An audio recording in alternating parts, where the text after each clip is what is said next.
안녕하세요. 이경훈 교수님의 디지털 스튜디오 소속 이오랑입니다.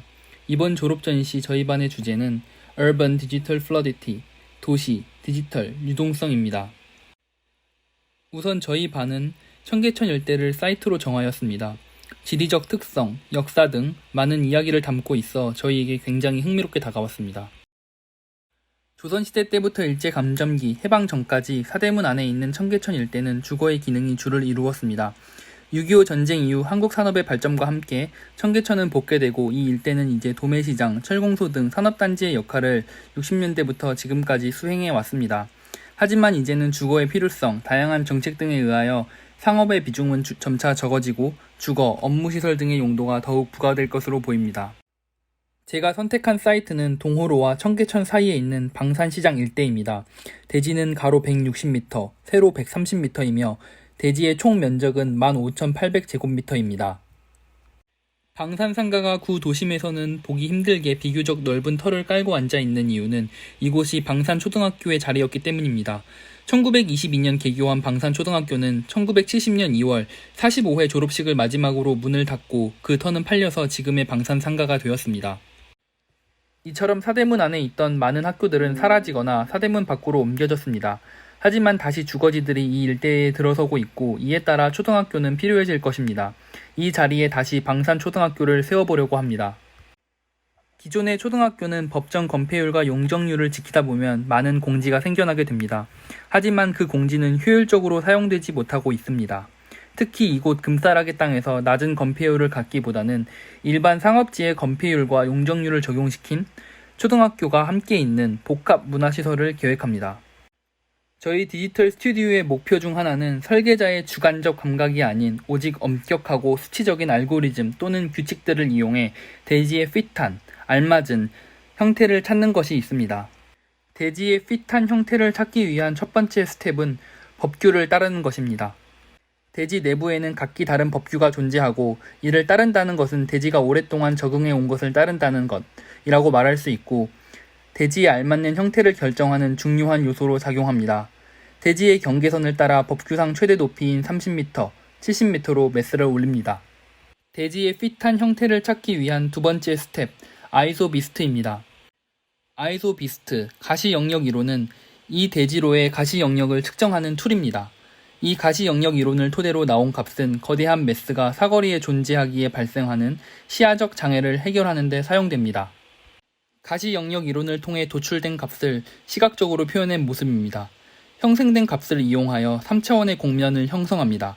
이 공면은 거대 매스가 가진 문제점 중 하나인 시각적으로 느끼는 압박을 완화시킬 수 있습니다. 대지의 핏한 형태를 찾기 위한 세 번째 스텝, 갈라파고스와 레이디버그입니다. 갈라파고스는 형태를 만들 때 나오는 수많은 경우의 수를 원하는 목표에 가깝게 찾아주는 프로그램입니다. 하나하나 계산하려면 수백 년이 걸리지만 몇 분 안에 원하는 수치를 찾아냅니다. 레이디버그는 태양 직사광의 조사 시간을 계산해주는 프로그램입니다. 이 두 프로그램을 이용하여 아이소비스트에서 도출된 3차 공면을 조정합니다. 기존 거대 매스가 존재했을 때 북쪽에 있는 청계천에 직사광선이 들이오는 시간은 평균 1시간 30분 정도에 불과하지만 갈라파고스와 레이디버그로 최적화된 3차 공면 이체를 빼낸다면 4시간 17분으로 늘어나게 됩니다. A와 B를 C로 잘라내어 알파와 베타가 형성됩니다. 알파는 오피스, B는 초등학교와 복합시설의 기능을 담을 것입니다. 알파와 베타 사이에서는 다양한 가능성이 생깁니다. 대지의 핏한 형태를 찾기 위한 마지막 스텝입니다. 대지의 경계선은 대지의 정체성을 반영하고 있습니다. 이를 따라가는 매스 안에 있는 정형의 중정은 대지와 핏하다고 볼 수 있습니다. 기존 대지 안에는 여러 길들이 있습니다. 이 그리드를 해석하여 새로운 그리드를 만들어 거대 매스를 분리하고 골목을 형성시킵니다. 세 가지 스텝을 거쳐 만들어진 대지의 핏한 형태입니다. 이제 각각의 내부 공간을 용도와 필요에 맞게 디자인합니다. 오피스동, 초등학교, 유치원, 상가 등이 있습니다. 상부에 떠있는 것은 오피스동입니다. 오피스동 하부 공면에는 콘서트홀이 자리 잡고 있습니다.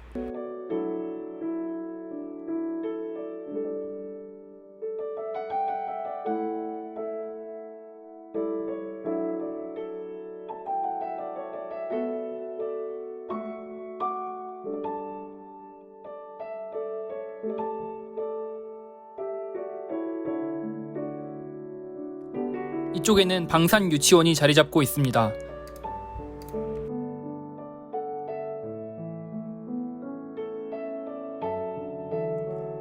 초등학교 동입니다. 거대 공면 아래에는 낮에는 초등학생, 밤에는 일반인들이 사용할 수 있는 강당이 있습니다.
이상으로 발표를 마치겠습니다.